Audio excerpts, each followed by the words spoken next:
નમસ્કાર વિદ્યાર્થી મિત્રો, આપ સર્વ વિદ્યાર્થી મિત્રોનું સહૃદય હાર્દિક સ્વાગત છે આપણી મનપસંદ યુટ્યુબ ચેનલ ગુરુ જ્ઞાન શાળાની અંદર.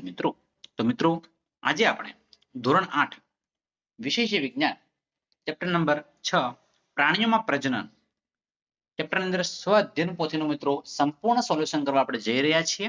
તો વિદ્યાર્થી મિત્રો, વિડીયો તમારે સ્કીપ કર્યા વગર છેલ્લે સુધી પૂરેપૂરો જોવાનો છે અને મિત્રો પસંદ આવે તો તમારે એક લાઈક પણ કરી દેવાની છે. તો મિત્રો પ્રશ્ન નંબર 1 છે, નીચેનામાંથી કયું પ્રાણી ઈંડા મૂકતું નથી? તો બિલાડી મિત્રો ઈંડા મૂકતું નથી. ઓપ્શન નંબર સી સાચો જવાબ છે. નંબર 2 છે, નીચેનામાંથી કયા પ્રાણીમાં બાહ્ય ફલન જોવા મળે છે? Option number C starfish. Number 3 છે, કયા પ્રાણીમાં લિંગી પ્રજનન જોવા મળે છે? તો ઓપ્શન નંબર સી છે દેડકામાં. નંબર 4 છે, મનુષ્યમાં વિકસિત અંડકોષ ક્યારે મુક્ત થાય છે? ઓપ્શન નંબર એ દર મહિને. પ્રશ્ન નંબર 5 છે, નીચેનામાંથી કયું અંગ નર પ્રજનન અંગ નથી? ઓપ્શન નંબર બી છે અંડપિંડ. પ્રશ્ન નંબર 2 છે, ખાલી જગ્યા પૂરો, શુક્રકોષ અને અંડકોષનું જોડાણ ખાલી જગ્યા તરીકે ઓળખાય છે? તો ફલન તરીકે.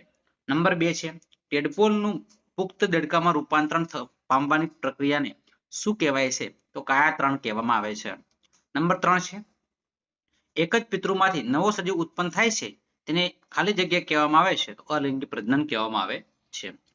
નંબર 4 છે, સૌથી મોટો અંડકોષ ખાલી જગ્યા હોય છે? તો બ્લુ વ્હેલ છે. નંબર 5 છે, ભ્રૂણનો વિકાસ સતત ખાલી જગ્યામાં થતો રહે છે? ઓપ્શન નંબર ગર્ભ આવશે. નંબર 3 છે, ટૂંકમાં જવાબ આપો, લિંગી પ્રજનન એટલે શું? નરજન્યુ અને માદાજન્યુને જોડાણ થઈ ફલિતાંડ બને છે તેને લિંગી પ્રજનન કહેવામાં આવે છે. અંતઃફલન એટલે શું? નર અને માદા પ્રજનન કોષોનું જોડાણ માદાના શરીરમાં થાય છે તેને મિત્રો અંતઃફલન કહેવામાં આવે છે. ત્યારબાદ મિત્રો અંતઃપ્રસ્વાસી પ્રાણીઓ કોને કહેવાય? તો બચ્ચાને જન્મ આપે તેને કહેવાય. દ્વિભાજન એટલે શું? તો કોષમાં દ્વિભાજન વિભાજનની ઉત્પન્ન થતા બંને ભાગમાં કોષ કેન્દ્ર અને કોષરસ બને છે તેને દ્વિભાજન કહેવામાં આવે છે. પ્રશ્ન નંબર 5 છે, આઈવીએફ નું પૂરું નામ શું છે? In vitro fertilisation. ત્યારબાદ મિત્રો લિંગી પ્રજનન અને અલિંગી પ્રજનન વિશેનો તફાવત છે. તો નર અને માદા એમ બે સજીવ ભાગ લે છે. અલિંગી પ્રજનનમાં શું આવશે? એક જ સજીવ ભાગ લે છે. નંબર એના પછી મિત્રો નર અને માદા પ્રાણી શરીરમાં પ્રજનન કોષો બને છે, તેમાં પ્રજનન કોષો બનતા નથી. ફલનને ગર્ભ વિકાસ જરૂરી છે? ફલનને ગર્ભ વિકાસ જરૂરી નથી. સંતતિમાં બંને પિતૃના કેટલાક લક્ષણો આનુવંશિક હોય છે? સંતતિમાં પિતૃ જેવી જ હોય છે. એના પછી અંત પ્રસ્વસી પ્રાણીઓ અને અંડપ્રસ્વી પ્રાણીઓ. તો એની અંદર જે પ્રાણીઓ સીધો જ બચ્ચાને જન્મ આપે છે તેને કહેવામાં આવે છે, અને જે પ્રાણીઓ ઈંડા મૂકે છે એને તો અંડપ્રસ્વી પ્રાણીઓ કહેવામાં આવે છે. આવા પ્રાણીઓને કાન હોય છે, આવા પ્રાણીઓની અંદર કાન હોતા નથી. ગર્ભમાં બચ્ચાને વિકાસ થાય છે, ઈંડામાં ભ્રૂણનો વિકાસ થાય છે. મનુષ્ય છે, ગાય છે, ઘેટા છે અપ્રત્યપ્રસ્વીની અંદર, અને અંડપસ્વીની અંદર મરઘી છે, દેડકો છે અને ગરોળી છે. નેક્સ્ટ મિત્રો અંતઃફલન અને બાહ્ય ફલન. તો નર અને માદા પ્રજનન કોષોનું જોડાણ માદાના શરીરમાં થાય છે. બાહ્ય ફલન અંદર નર અને માદા પ્રજનન કોષોનું જોડાણ માદાના શરીરની બહાર પાણીમાં થાય છે. મનુષ્ય છે, ગાય છે, કૂતરા છે, મરઘી છે વગેરે અંતઃફલન દ્વારા થાય છે.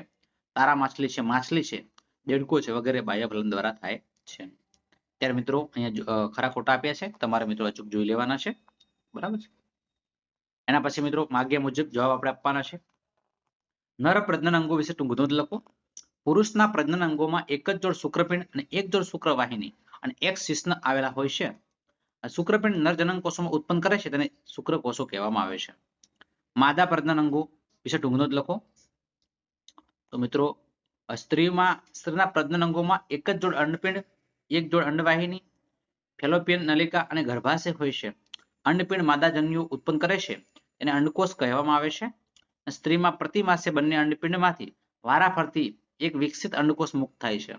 નંબર 4 છે, અંડવાહિનીમાં અંડકોષનું ફલન થાય છે અને ગર્ભાશયમાં ગર્ભનું સ્થાપન થાય છે અને ગર્ભનો શિશુ તરીકે વિકાસ પણ થાય છે.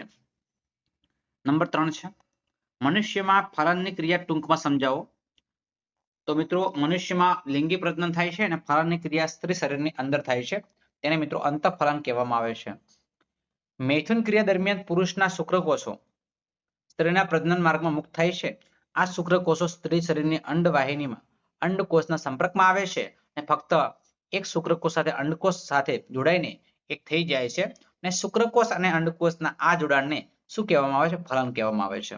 ફલનની ક્રિયાના પરિણામે યુગ્મનદનું નિર્માણ થાય છે. ત્યારે મિત્રો હાઇડ્રામાં કલિકાસરની આકૃતિ સમજાવવાની છે. તો મિત્રો આની આકૃતિ આપણે પેજ નંબર પાઠ્યપુસ્તકમાં પેજ નંબર 73 ઉપર આકૃતિ 6.11 અહીંયા તમારે દોરવાની છે. તો કલિકા સર્જન હાઇડ્રા અને શરીરની સપાટી પર એક કે વધુ ઉપસેલા ભાગ ઉત્પન્ન થાય છે. આ ઉપસેલી રચના વિકાસ પામતો નવો સજીવ છે તેને કલિકા કહેવામાં આવે છે. આ કલિકા બાળ હાઇડ્રા સ્વરૂપમાં વિકાસ પામે છે અને પિતૃ હાઇડ્રાની અલગ પાડી સ્વતંત્ર સજીવ તરીકે અસ્તિત્વ ધરાવે છે. આ લિંગી પ્રજનનને કલિકા સર્જન કહેવામાં આવે છે. ત્યારબાદ અમીબા દ્વિવિભાજન આકૃતિ સમજાવો. મિત્રો આની આકૃતિ પણ પાઠ્યપુસ્તકની અંદર પેજ નંબર 73 ઉપર આકૃતિ 6.12 મિત્રો તમારે દોરી દેવાની છે. દ્વિભાજન છે. અમીબા એક કોષી પ્રાણી છે.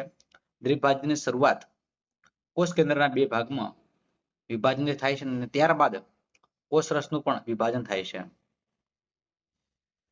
કોષના વિભાજનથી ઉત્પન્ન થતા બંને ભાગોમાં કોષ કેન્દ્ર અને કોષરસ હોય છે. આમ એક પિતૃ અમીબામાંથી બે સંતતિ ઉત્પન્ન થાય છે અને આ લિંગી પ્રજનન દ્વિભાજન કહેવામાં આવે છે. ત્યારે પ્રશ્ન નંબર 6 છે મનુષ્યના ભ્રૂણમાં વિકાસ વિશે ટૂંક નોંધ લખો. ત્યારે મિત્રો માનવ શુક્રકોષની આકૃતિ આપણે દોરવાની છે જે પાઠ્યપુસ્તકની પેજ નંબર 67 ઉપર આકૃતિ 6.2 તમારે દોરી દેવાની રહેશે. તે દેડકાનું જીવન ચક્ર છે એ પણ પાઠ્યપુસ્તકના પેજ નંબર 72 ઉપર આકૃતિ 6.10 માં આપણને જોવા મળશે. ત્યારબાદ મિત્રો આપેલ આકૃતિના નામ નિર્દેશન કરવાનું છે. તો મિત્રો આ જે ફર્સ્ટમાં ગર્ભાશય આવશે, સ્થાપિત ભ્રૂણ આવશે, અંડપિંડ આવશે, અંડકોષનું પાત આવશે, યુગ્મનજ આવશે. બરાબર છે, ખાસ તમારે જોઈને લખી દેવાનું છે. ત્યાં મિત્રો અહીંયા આપણે ફકરો વાંચવાનો છે. બરાબર, ફકરો એક વખત વાંચી લેવાનો અને ફકરા આધારે આપણે જવાબ આપવાના હોય છે. તો મનુષ્યના દેડકાની જેમ કાયાતરણ થાય છે શા માટે? ના, કારણ કે મનુષ્યમાં જન્મના સમયથી જ નવજાત શિશુમાં પુખ્ત જેવા શારીરિક અંગો આવેલા હોય છે. ટેડપોલની રચના કેવી હોય છે? દેડકામાં ઈંડામાંથી બહાર નીકળતો ટેડપોલ પુખ્ત દેડકાને અલગ હોય છે જે વૃદ્ધિ અને વિકાસ પામી પુખ્ત દેડકામાં ફેરવાઈ જાય છે. નંબર 3 છે ઈંડામાંથી પુખ્ત દેડકો કેવી રીતે બને છે? દેડકાના ઈંડામાંથી નીકળતા એક પ્રકારના લાર્વા જે ટેડપોલ છે તેને વૃદ્ધિ અને વિકાસ પામી પુખ્ત દેડકામાં ફેરવાઈ જાય છે.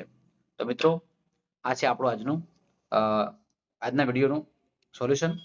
તો વિદ્યાર્થી મિત્રો વિડીયો તમને પસંદ આવ્યો હોય તો અચૂક લાઈક કરજો. ચેનલ પર નવા હોય ચેનલને મિત્રો હજુ સુધી સબસ્ક્રાઇબ ન કરી હોય તો ચેનલને મિત્રો અચૂક સબસ્ક્રાઇબ કરી દેજો. બાજુમાં આપેલા બેલ આઇકનને પણ પ્રેસ કરી દેજો જેથી કરીને આવનારા વિડીયો નોટિફિકેશન આપ સૌ વિદ્યાર્થી મિત્રોને મળતી રહે. ફરી મળીશું નેક્સ્ટ વિડીયોમાં. ત્યાં સુધી આવજો. જય હિન્દ, જય ભારત.